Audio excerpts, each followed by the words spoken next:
Okay, March 15th. Happy birthday, President Andrew Jackson.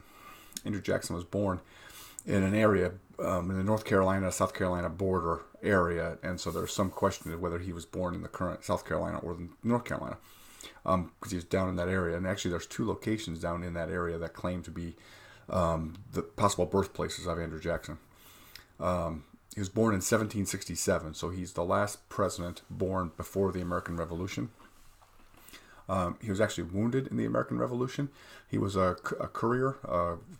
He was young. He was like 13 years old, 10 years old.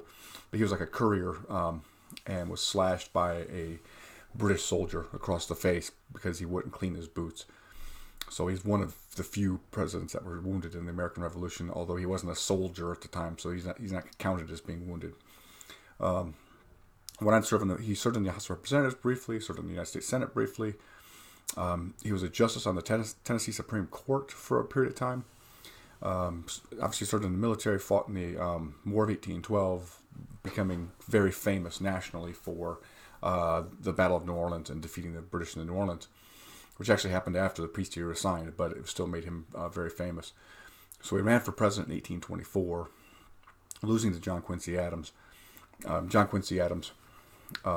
Nobody won the majority of the electoral college, and so it went into the House of Representatives, where John Quincy Adams won in the House of Representatives. And so 4 years later, Andrew Jackson comes back in 1828 and is elected and serves 2 terms.